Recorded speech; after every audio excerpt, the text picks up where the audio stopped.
We're standing outside the hotel here. Conor McGregor is moments away from coming out, heading down to the UFC 205 press conference where he squares off with Eddie Alvarez for the very first time ahead of a history-making fight this Saturday night in Madison Square Garden. But we've got some better news, some breaking news here on the MacLife.com. Heading over to your dedicated app store, either the Google Play Store or the Apple App Store. Search for the MacEmojis and transform your phone into a Conor McGregor haven. Download them, send them to your friends. It contains all of Conor's best moments from throughout his career. It has different knockouts, different emojis, 1 belt, 2 belt, any amount of belts you want. Heading over to the Google Play Store or the Apple App Store and search for the MacEmoji. We're going to give some out to fans here that are waiting for Conor out in the cold here in New York City ahead of the UFC 205 press conference. Champion Conor, yo, let's go! Let's go! Let's go, Conor! You wait for a champion! This Saturday, coming to you live! Pay-per-view! Yeah! Oh, Conor! Money on you! Yo, we got money on you, Conor! You better win! Let's get it! Hold him up, hold him up. Yeah, guys. Fourth round knockout. Conor, you're the best. Let's go, let's go. Go on, McGregor. Go on. Yo. As far as I'm seeing, nobody's putting the work.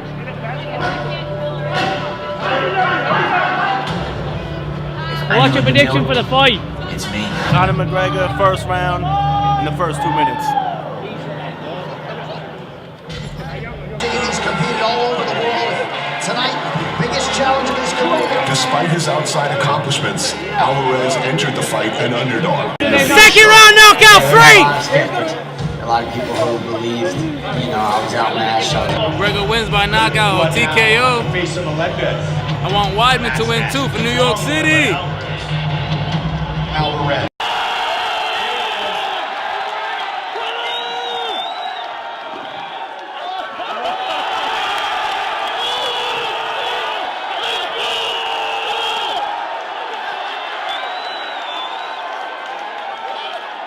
Sorry I'm late, I just don't give a fuck! Conor, this question's for you, Conor. Conor McGregor. Conor, where have you been?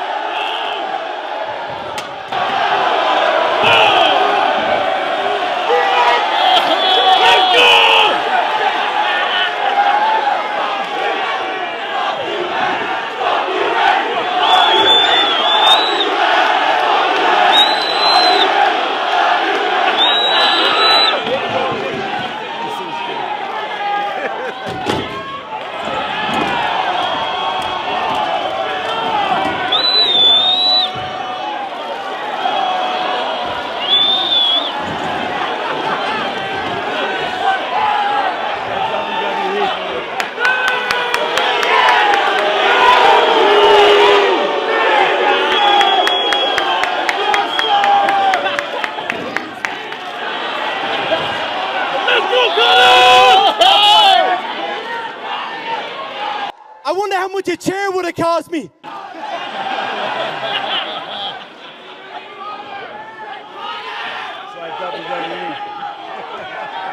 really is.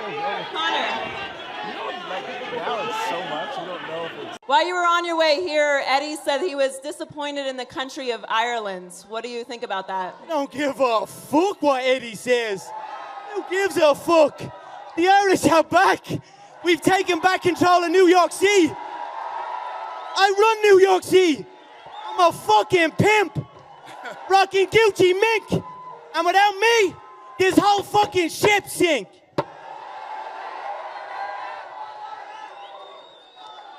Robert X. Just had a 5-round battle with Nate Diaz in a short turnaround. Are you ready for this fight? I'm fresh, ready to go. I look forward to it. I'm going to shut this man up. Trust me on that. Is there any truth to the idea that you want to retire after this fight, or are you going to take time off? I'm only warming up. I'm only warming up. He's going to have to. I'll take all them belts. I'll take all them belts over there. What does this fight mean for your legacy? This just puts it even more in stone. That second belt, never been done. No one's even came close. No one's even attempted it. So that's it. My legacy, I'll be immortalized after this one. Connor, just to clarify, would you ever move up to welterweight and try and get a third belt if you could? All the belts. Okay, and you also said recently that you're not very interested in fighting in Nevada anymore. Now that Pat Lundvall is no longer on the commission, A, are you sticking to that stance? And B, did you have anything to do with her leaving? You know, I don't know about the whole Pat Lundvall situation that she got sacked a day after giving the biggest money man in Las Vegas history a fine that's going to keep him out of sea. I don't know whether that is the reason why she got the sack. I don't know, but look, I'll see. Who knows? I fucking love this place. I know that. I know that. So we'll see. Connor, we know you love New York. What have you been doing? Describe your typical day in New York. I know you're driving around in a Rolls Royce. 2 rolls. The second rolls came. We had 1 rolls custom made, and then the second rolls came today. 1 rolls for each gold belt. I've been just driving around embracing the city. The city has treated me amazingly. I walk out. I'm in my own little spot, and then the spot where they're all staying is empty. The fans are all outside my spot. So they've been showing me a lot of love. I've been driving around, having fun, training, shopping, just living my life, preparing for another contest. This is what I do. It's the Mac life. I predict I rearrange his face. He's too easily hit. Through all the talk and through all everything else, he can be hit too easily. It's happened to him his whole career. And when you're talking about somebody with the precision I have, I'm going to hit him. He's going to fall. Maybe if his toughness holds up, he'll survive. But then his face will begin to be rearranged. So that's what I predict. What round, Connor? Again, I think 1 round, if he can hold out and he can drag it into the trenches, I'll take my hat off to him, but he'll never be the same after if that is the case. First round knockout, McGregor. Alvarez rush in, got like Aldo, telling you, he's going to crack him a shot. Down he goes, out. He's working with him 2 weeks. Look, Mark's the best coach in the game. 2 weeks he's training with him. This guy got 2 jiu-jitsu coaches. Nobody knows why, but Mark's the best in the game, bar none. No one's better. And on Saturday night, our preparation, our plan is set. The execution is upon you all, and you're all about to see it. What about the Black Zillions? What happened with them? Were they not good enough, or what happened with that? You know exactly. You know exactly where I'm at all times. You know where I am. I thought you were with the Black Zillions, and then you're with this new guy, and this new guy's the best guy. What happened to the last guy? That's all I'm asking. What happened to the last guy? No? Where's John Kavanaugh? Why you got 2 jiu-jitsu coaches? Why you got 2? I've 1 jiu-jitsu coach and many training partners.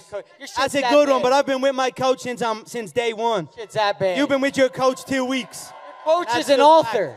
He's an author of a book. Best-selling book. We do it all. We do it all. It's a bestseller. Win or learn, baby. I looked in the mirror this morning. I was like, damn, I'm better than I thought I was last night. I don't know. All these fights are learning experiences for me. They're very, very enjoyable.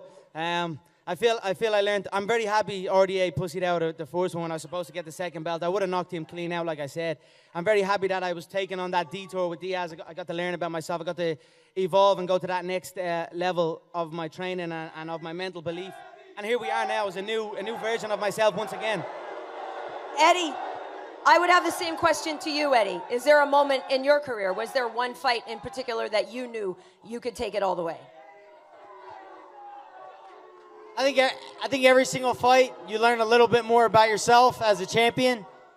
But I think it's when you get your belt taken away and you're no longer a champion, I think that's when you grow the most. That's when you find out the most about yourself. I've been a world champion. I fought the best in the world, and I've always learned, always grew.